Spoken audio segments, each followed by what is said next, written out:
আসসালামু আলাইকুম ওয়া রাহমাতুল্লাহ। সুধী দর্শক, দেশের প্রধান প্রধান জাতীয় দৈনিক পত্রিকার শিরোনামে স্থান করে নেওয়া গুরুত্বপূর্ণ খবরগুলো নিয়েই হাজির হলাম আপনাদের সামনে। আশা করি সাথেই থাকবেন। গুরুত্বপূর্ণ শিরোনামগুলোর মধ্যে শুরুতেই থাকছে ফুটবল বিশ্বকাপ 2026-এর খবর। ভিনির জোড়া গোলে গ্রুপ চ্যাম্পিয়ন হয়ে নকআউটে ব্রাজিল। ভিনির পর কুনহার গোলে 3-0 গোলে হারালো স্কটল্যান্ডকে। দুইবার পিছিয়ে পড়েও দুর্দান্ত জয়ে নকআউটে মরক্কো। 4-2 গোলে জয় পায় মরক্কো। কাতারকে বিদায় করে নকআউটের অপেক্ষায় বসনিয়া। Group champion Switzerland. প্রথমবারের মতো বিশ্বকাপের নকআউটে কানাডা। আমি ফিরে এসেছি, সমালোচনা ছাপিয়ে ইতিহাসে রোনাল্ডো। হ্যাটট্রিক জয়ের খুঁজে জার্মানি। ইকুয়েডর জার্মানি ম্যাচ শুরু হবে আজ রাত 2টায়। গোল্ডেন বুটের দৌড়ে 3 মহাতারকা। শেষ হাসি কার? আর্জেন্টিনার মেসি 5 গোল, এমবাপে তথা ফ্রান্সের এমবাপে 4 গোল এবং নরওয়ের হালাল্ড 4 গোল। এখন দেখা যাক কে গোল্ডেন বুট পান। দেশের প্রধান প্রধান জাতীয় দৈনিক পত্রিকার শিরোনামে স্থান করে নেওয়া দেশীয় সংবাদগুলোর মধ্যে আজ যা যা থাকছে। বেইজিংয়ে প্রধানমন্ত্রী তারেক রহমান ও লি কিয়াং দ্বিপাক্ষিক বৈঠক আজ। সই হতে পারে 15 থেকে 17টি চুক্তি। বিনিয়োগ ও রাজনৈতিক সম্পর্কে অগ্রাধিকার দেওয়া হচ্ছে প্রধানমন্ত্রীর এই সফরকে। ব্যাংক খাত সংস্কারে $45 কোটি ঋণ দেবে বিশ্বব্যাংক। নিয়োগ দেওয়া হচ্ছে 9 আন্তর্জাতিক আইনি প্রতিষ্ঠান।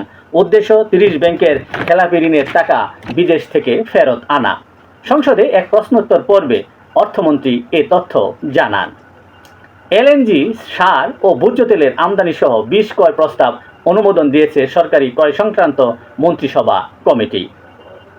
ঢাকা ঘিরে ভয়াবহ ভূমিকম্প বলয়।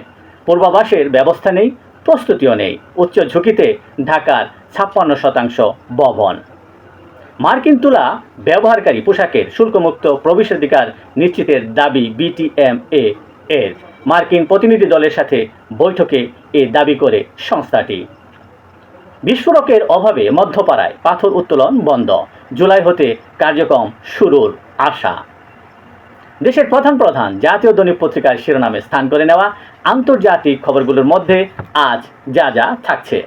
যুদ্ধ বন্ধে চুক্তি যুক্তরাষ্ট্রের পরাজয়ের ঘোষণা বলছে ইরান। হরমুজ টুল নেবে না তেহরান বলছে মার্কিন প্রেসিডেন্ট ডোনাল্ড ট্রাম্প। ইরান যুদ্ধ বন্ধে কংগ্রেসের কড়া বার্তা, ক্ষুব্ধ মার্কিন প্রেসিডেন্ট ডোনাল্ড ট্রাম্প। পেন্টাগনের বিরুদ্ধে মামলা দায়ের করেছে চীনের শীর্ষ প্রযুক্তি প্রতিষ্ঠান আলিবাবা। যুক্তরাষ্ট্র আলিবাবাকে কালে তালিকা করার এ উদ্যোগ বা এ পদক্ষেপ নেয় আলিবাবা। যুক্তরাষ্ট্র ইরান সমঝোতা, নতুন জীবন পাচ্ছে হিজবুল্লাহ মন্তব্য ইসরায়েলের। বছরে অন্তত 2টি যুদ্ধজাহাজ বানাতে চান কিম জং উন। ফ্রান্সে প্রথমবারের মতো ইবোলা শনাক্ত। এই ছিল দেশের প্রধান প্রধান জাতীয় দৈনিক পত্রিকার শিরোনামে স্থান করে নেওয়া গুরুত্বপূর্ণ খবরগুলো, যা নিয়ে এতক্ষণ আপনাদের মাঝে উপস্থিত ছিলাম। আজকের মতো এখানেই। সকলেই ভালো থাকবেন, সুস্থ থাকবেন। আসসালামু আলাইকুম ওয়া রাহমাতুল্লাহ।